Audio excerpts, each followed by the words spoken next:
Well, folks, another gaggle of Donald Trump's allies and some former close people to him were indicted this week for their role in the fake elector scheme from the 2020 election. This time, of course, coming from the state of Wisconsin, where you had former Trump lawyer Kenneth Chesebro indicted on one count of forgery, which is a felony, along with James Troupis and Michael Roman, who were also hit with the same charge.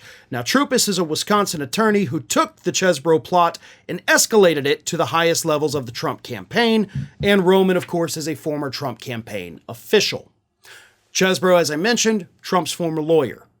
So you've got people with direct contact, direct links to Donald Trump and his campaign, and yes, that's important, in this plot that these folks have now been indicted for. Now, I will say, something about this to me is exceptionally weird, and I think is an indication that there's more going on than we realize. Kenneth Chesebro has been cooperating with investigators in Wisconsin for quite some time now. Cooperating. Basically, I will give you everything I have. I will be honest and truthful. You don't hit me with criminal charges. And they said, okay. Same thing, by the way, happening in Michigan. Chesebro has been very cooperative and he still got hit with criminal charges. So either Chesebro was feeding them information that was incorrect, or he was withholding information that they desperately needed, or they just had so much against him that they had to hit him with something. I don't know which one of those three it is, but it kind of has to be one of those three. Now, Jennifer Rubin, legal analyst for MSNBC, suggested that it's because he actually withheld information because he failed to tell the prosecutors about a secondary Twitter account that he had where he was pushing election lies and calling for the fake electors to take the place of the real electors. So maybe that's it.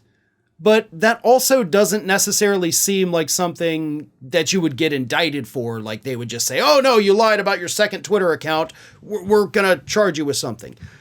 I don't buy it. But as I mentioned, this goes directly to the Trump campaign. So why does that matter? Why is that an important part of this?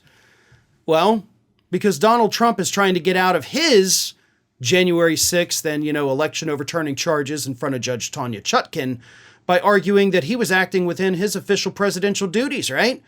That's what he told the Supreme Court as we await their decision.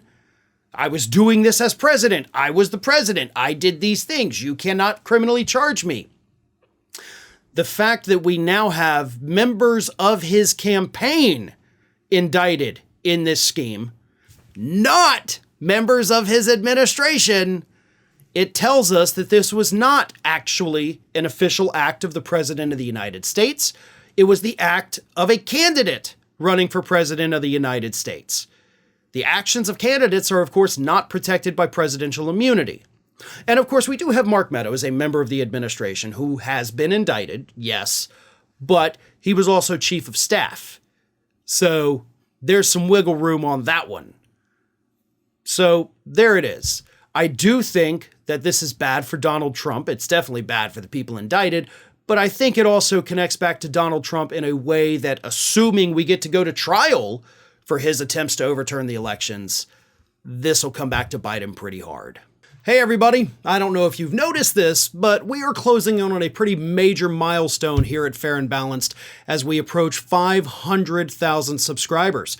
But we're not there yet, and we definitely need your support. So if you're not already, please do subscribe to the channel, and don't forget, like and comment on the videos and share them as widely as possible.